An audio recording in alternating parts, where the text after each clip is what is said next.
갈라디아서는 사도 바울께서 주님의 애타는 마음을 담아 보낸 편지입니다. 두 가지 큰 주제를 담고 있습니다. 하나는 구원은 오직 믿음을 통해서 얻는다는 기독교의 핵심 교리를 가르치고 있습니다. 얼마나 이게 중요한지 바울이 격정에 찬, 변질시키려고 하는 무리들을 향하여서 분노에 가득 찬 그런 편지를 소두부터 강력하게 보내고 있다는 사실을 우리는 알고 있습니다. 또 하나는 구원받은 신자는 반드시 구원의 증거가 나타난다는 것입니다. 왜냐하면 성령 하나님께서 구원받은 기독교인의 삶을 이끌어 가시기 때문입니다. 빌립보서 1장 27절 28절 말씀을 함께 보시겠습니다. 오직 너희는 그리스도의 복음에 합당하게 생활하라. 이는 내가 너희에게 가보나 떠나 있으나 너희가 한 마음으로 서서 한 뜻으로 복음의 신앙을 위하여 협력하는 것과 무슨 일에든지 대적하는 자들 때문에 두려워하지 아니하는 이 일을 듣고자 함이라. 이것이 그들에게는 멸망의 증거요 너희에게는 구원의 증거니 이는 하나님께로부터 난 것이라. 아멘이십니까? 여기서 복음에 합당한 삶이란 천국 시민답게 살라는 것입니다. 천국 시민답게 살아야 한다는 것입니다. 그리고 구원의 증거로 반드시 나타나는 그리스도인의 삶의 내용들이 우리 가운데, 우리 일상 가운데 드러나야 한다는 것입니다. AD 249년부터 262년까지 약 13년 동안 로마를 비롯한 전 지역에 전염병이 창궐하였습니다. 알렉산드리아 지역은 인구의 3분의 2가 죽었다는 기록이 있습니다. 엄청난 역병으로 많은 고통과 죽음이 찾아왔습니다. 무섭게 확산되는 전염병에 속수무책으로 사람들은 죽어갔습니다. 시신들이 거리에 쌓였고 악취는 숨을 쉬기 어려울 만큼 심했습니다. 부모는 자식을 버렸습니다. 자식들도 병든 부모를 버리고 전염병이 약한 지역을 찾아 도피하였습니다. 이교도들 역시 교회를 버리고 모두 살 길을 찾아 떠났습니다. 그런데 그 죽음의 현장에 유일하게 남아서 죽어가는 사람들을 끝까지 보살피며 돌보았던 무리들이 있었습니다. 그들이 바로 기독교인들입니다. 로마의 박해가 극심하여 스스로 살 길을 찾아야 하는 그들 자신을 돌보기도 힘든 심한 박해 속에서 그들은 종교를 떠나고 빈부귀천을 떠나 죽어가는 모든 사람들을 살려내기 위해 몸을 던졌습니다. 많은 기독교인들이 그 와중에 죽어갔습니다. 그러나 그들은 그곳을 떠나지 않았습니다. 면역력이 생긴 사람들이 하나둘 생기면서 소생하는 사람들이 나타났습니다. 나중에 가족들이 고향으로 돌아와서 깜짝 놀랐습니다. 자신의 부모와 자녀들이 다 죽은 줄 알았는데 살아있었기 때문입니다. 이 모든 일이 기독교인들의 희생과 헌신의 결과였다는 것을 알게 됩니다. 그들이 죽은 시신을 양지 바른 곳에 묻어주고 마을을 청소하고 집집마다 돌아다니면서 그 죽음의 흔적들을 지워나가서 그 가족들이 고향으로 돌아왔을 즈음에 마을이 깨끗해져 있었습니다.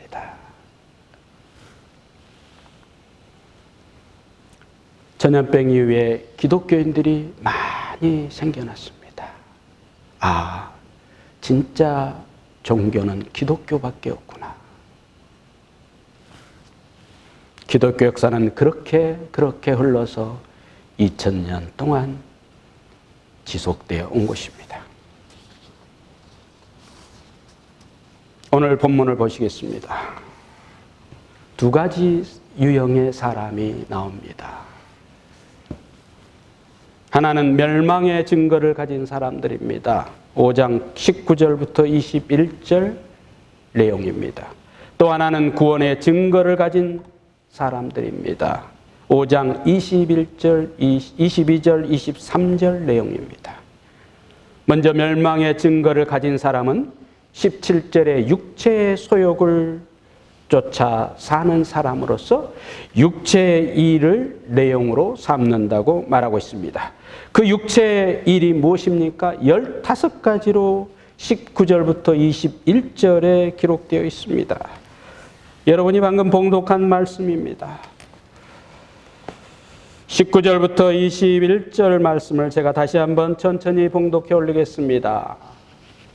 따라오면서 들어보시길 바랍니다. 육체의 일은 분명하니 곧 음행과 더러운 것과 호색과 우상 숭배와 주술과 원수 맺는 것과 분쟁과 시기와 분냄과 당짓는 것과 분열함과 이단과 투기와 술취함과 방탕함과 또 그와 같은 것들이라. 전에 너희에게 경계한 것 같이 경계하노니 이런 일을 하는 자들은 하나님 나라를 유업으로 받지 못할 것이요. 멸망의 증거. 빌립보서에 제가 소두에 읽어드렸던 말씀입니다. 멸망의 증거를 가진 사람들의 마음 상태라는 것입니다. 이 15가지는 사람의 마음의 한 덩어리로 존재합니다. 다만 개인의 상황과 집단의 요구와 필요에 따라 어떤 요소가 강하게 드러나느냐가 결정되는 것입니다. 멸망의 증거에 대한 주님의 말씀이 있습니다. 마가복음 7장 20절, 23절입니다. 우리 한 목소리로 함께 천천히 읽어가겠습니다. 시작. 또 이르시되 사람에게서 나오는 그것이 사람을 더럽게 하느니라. 속에서 곧 사람의 마음에서 나오는 것이 악한 생각과 곧 음란과 도둑질과 살인과 간음과 탐욕과 악독과 속임과 음탕과 질투와 비방과 교만과 우매함이니 이 모든 악한 것이 다 속에서 나와서 사람을 더럽게 하느니라. 아멘이시죠? 예. 이런 부류의 사람들의 특징은 자신이 결코 더럽다고 생각을 하지 않습니다. 왜냐하면 생각과 마음에 품고 있다가 말로만 내뱉기 때문에 행동으로 실행하지 않았다는 거예요. 그래서 현행법상 법의 조촉을 받는 그런 행동을 하지 않았기 때문에 그것은 죄가 아니고 범죄가 아니라고 생각하는 것입니다. 그래서 이것이 얼마나 무서운 죄인지를 모릅니다. 이 땅에서 어떤 범법 행위를 해서 감옥에 가서 1년, 2년 살고 오는 것보다 이런 범법 행위, 이런 죄로 인하여서 나타나는 이 악한 마음의 이 요소들이 우리를 지옥으로 끌고 간다는 것을 모른다는 것입니다. 그래서 치열하게 자기 자신과 싸우는 것을 방치합니다. 이 예수님께서 하신 말씀의 대상들이 누구냐면 바리새인들과 서기관들입니다. 그들이 지금 이렇게 살아가고 있다는 거예요.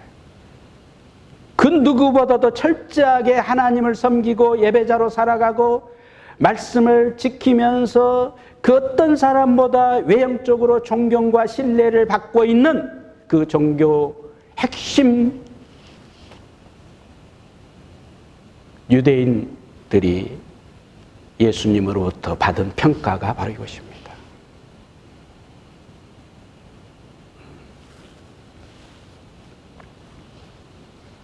또 하나의 구원의 증거를 가진 부류가 있습니다. 이 부류가 중요합니다, 여러분. 구원의 증거를 가진 사람이 기독교인입니다. 제가 서두에 말씀드렸잖아요. 믿음으로 구원을 받으면 반드시 그가 이 구원의 증거들이 나타나게 되어 있는데, 왜냐하면 성령 하나님께서 그들을 이끌어 가시기 때문이라고 말씀을 드렸습니다. 성령의 내주하심과 역사하심과 일하심을 통하여 우리가 구원의 증거들을 가지고 살아갈 수밖에 없도록 하나님께서 일하신다는 것이죠. 여러분, 제가 전에 기독교인이 훌륭하다, 위대하다, 아름답다라는 표현을 썼습니다. 바로 이 구원의 증거들이 나타나기 때문입니다. 이 구원의 증거들을 담고 있기 때문입니다. 이것을 내용으로 살아가기 때문입니다.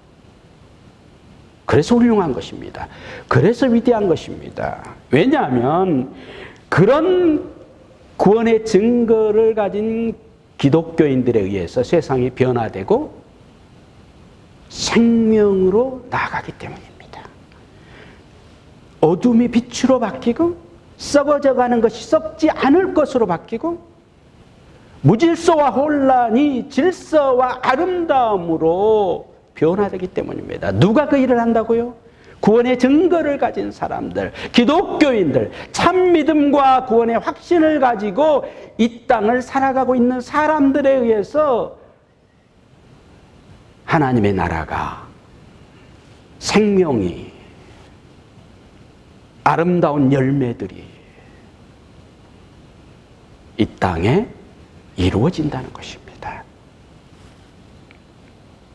이것을 여러분, 믿음과 행위라는 어떤 교리를 가지고 잘못 오해해서 행위를 해야지 그럼 구원을 받는 거라는 아주 잘못된 착각을 하는 그런 교회들, 그런 지도자들이 혹 있습니다. 거기에 여러분 마음을 뺏기시면 안 됩니다.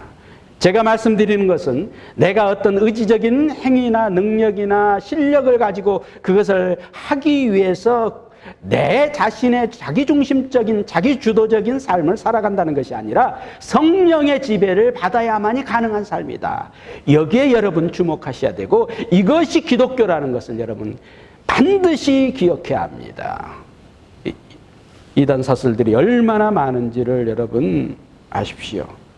저와 여러분이 존귀한 것이 바로 그겁니다. 구원의 증거를 우리가 가지고 있다는 거예요. 구원의 증거를 우리가 세상 속에서 드러내는 존재로 살아가고 있다는 것입니다. 그 구원의 증거들이 뭡니까? 오늘 본문에서는 성령의 9가지 열매로만 제한되어 있지만 구원의 증거들은 성경의 여러 곳에서 나타나고 있습니다.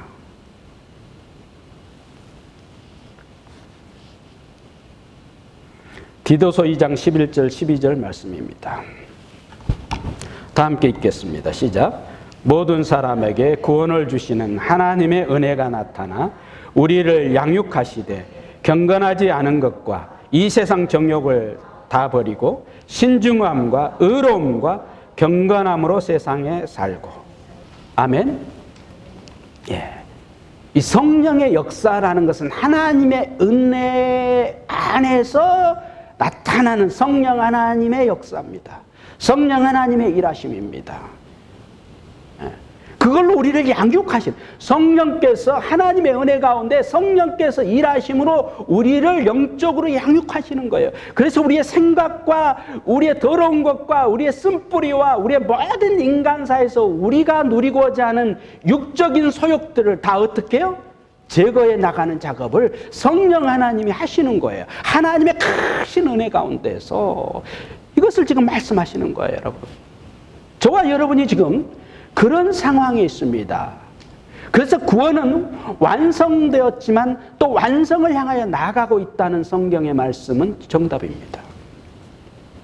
그래서 이미와 아직 사이에 우리가 존재합니다. 언제 그게 완전해집니까? 주님이 이 땅에 오실 때.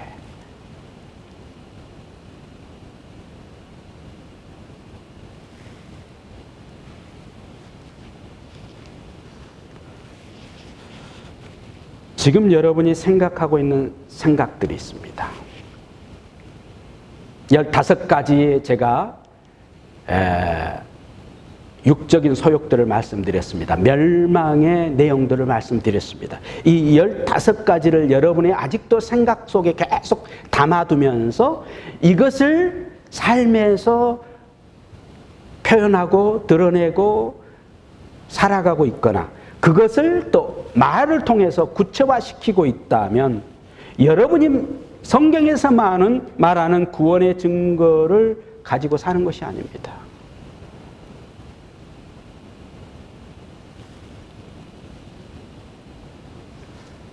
이건 멸망의 증거예요. 여러분이 지금 무슨 말을 하고 무슨 생각을 하고 있느냐를 다른 사람에게 물어볼 필요가 없이 여러분 자신이 너무 잘 알아요. 내가 지금 무엇에 묶여 있고 무엇을 위해 살아가고 무엇을 목표로 하고 있고 누구와 무슨 말을 내용으로 삼고 있는가를 들여다보면 여러분이 알아요. 내가 멸망의 증거, 지옥으로 가는 급행열차를 타고 있는가? 성령의 열매, 생명의 증거를 가지고 살아가고 있는가? 그래서 구원열차를 타고 있는가? 정확하게 알 수 있습니다. 그런데 우리는 그것을 애매모호하게 생각을 합니다. 악한 생각과 더러운 말을 내뱉으면서도 그것이 얼마나 위선과 가증함인지, 그것이 얼마나 우리 자신을 망가뜨리고 있는지를 우리는 잘 모른다는 거예요. 그 위기의식, 그 심각성을 우리가 못 느낀다는 거예요. 여러분, 내 남편이나 내 아내 그리고 내 자식에게 인정받지 못하는 수준의 신앙생활을 하면서 구원받았다는 것은 위선입니다. 기독교를 삼류로 만드는 거예요. 내 아내가 인정해주지 않는 신앙생활, 내 남편이 인정해주지 않는 신앙생활, 내 자녀들이 교회 가고 싶지 않을 만큼 부모들의 신앙생활이 결코 본이 되지 않다고 생각하는 수준의 신앙생활을 하면서 그것을 합리화, 변명하고 육신이 약하다고 생각하고 계시다면 여러분은 예수님이 이 땅에 와서 죽으면서까지 우리를 살려내시고자 하는 그 어마어마한 사건에 우리는 속하지 않습니다.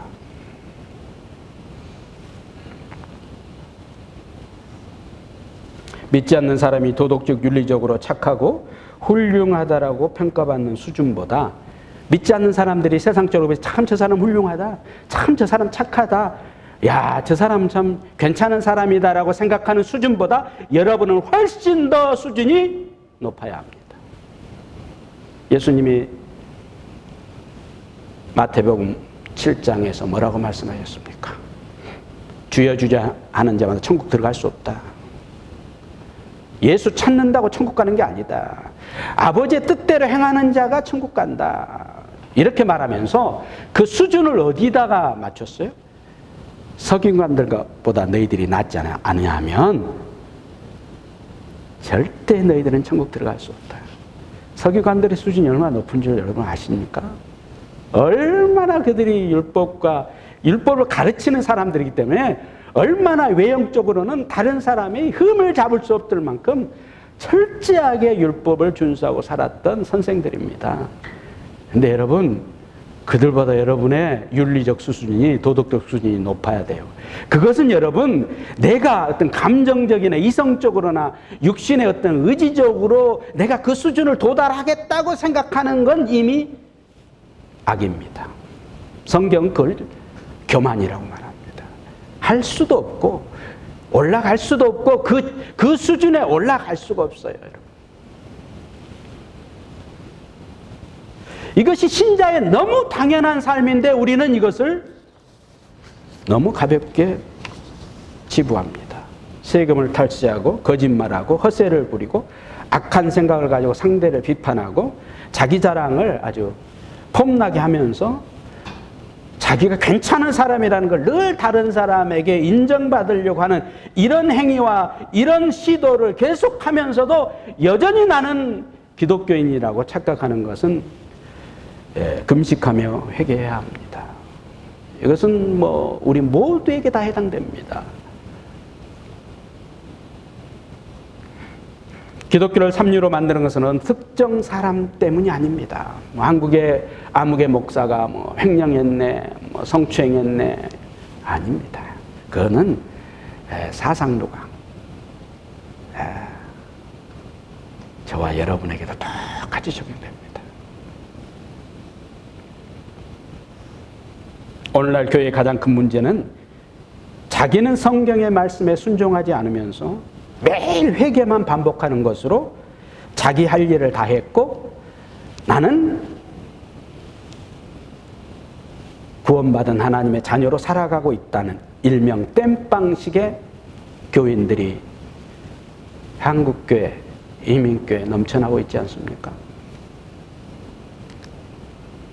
지금 갈라디아 교회에서 사도 바울이 격정과 분노를 토하면서 예수님의 옛다는 마음으로 지금 이 강력하게 선포하는 것이 왜 그랬을까요? 초대 기독교의 근간이 흔들리고 이것이 무너지면 다 무너지기 때문에 이것을 바로잡기 위해서 생명을 건 거예요. 그러고 2000년이 지난 지금 저와 여러분은 기독교라는 이 종교, 이 신앙을 여러분 무엇으로 담아내고 있습니까? 이겁니다.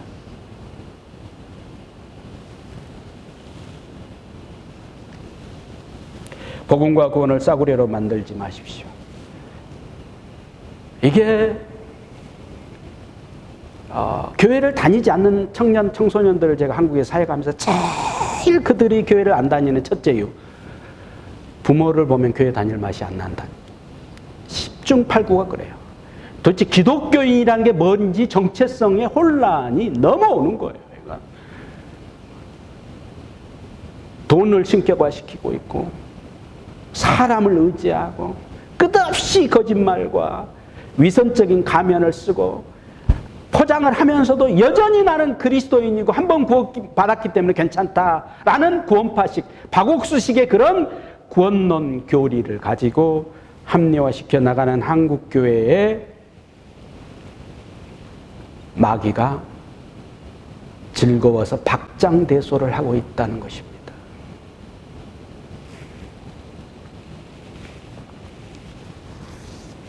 사랑하는 여러분, 우리는 목표를 정확하게 가져야 됩니다. 이것은 두루뭉실하게 대충대충 하루 시간 때우는 식으로 먹고 사는 일에 매여가지고 그냥 그렇게 살아가면 되고 죽으면 천국 가겠지. 그럴까요? 제가 행위적인 구원을 말하는 거 아니에요. 어제 제가 김인국 장로님을 뵙고 왔습니다. 깜짝 놀랐습니다. 유일하게 남아있는 손 한쪽을 가지고 제가 잡은 그 손을 놓지 않으려고 막 하면서 계속 손을 허우적거리면서 자기를 잡으러 왔대요. 빨리 도망가재요. 제가 30분 동안 있는 그동안 계속 그걸 반복하시면서 말씀도 잘 못하시는 분이 막 소리를 지릅니다. 도망가자고.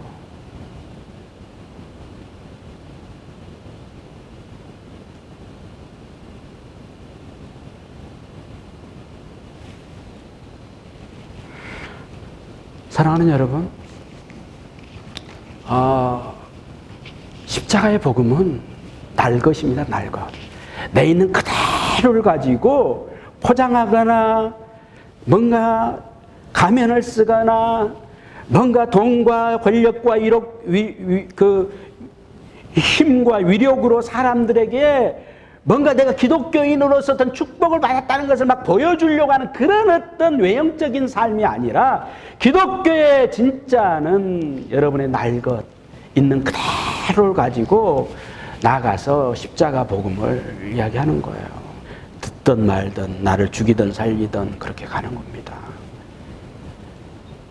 그런데 제가 교회 나올 때 청년 사역을 하면서 넥타이를 잘 안 매고 그냥 티 하나 이렇게 하고 수련회를 가도 그렇게 했어요.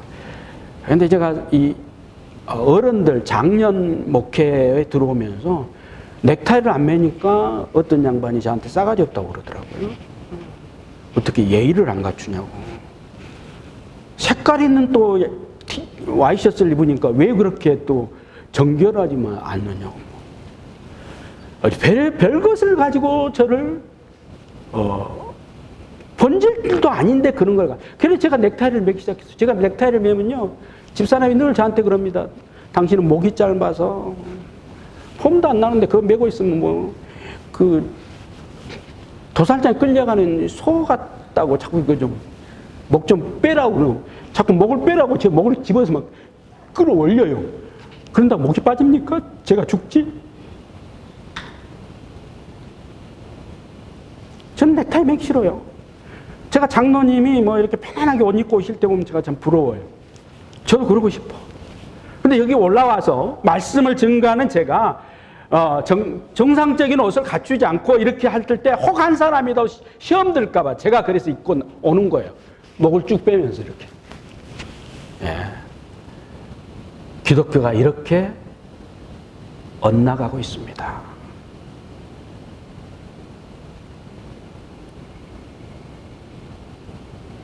그래서 예수님이 뭐라고 호통을 칩니까? 회칠한 무덤. 안은 다 썩어 있는데 겉만 페인트 칠해가지고 번지르르하게 만들어놓은 유대인들의 종교 지도자들을 보면서 책망하시고 꾸중하시는 거죠. 여러분, 달란트 교회 성도 여러분, 저와 여러분이 진짜 기독교인으로 살아갑시다. 할렐루야. 진짜 기독교인으로 살아갑시다. 구원의 증거를 가지고 살아갑시다. 여러분 어디 나가서 복음을 전하고 이것 이전에 여러분 가정에서 진짜 기독교인으로 그리스도인으로 살아야 합니다.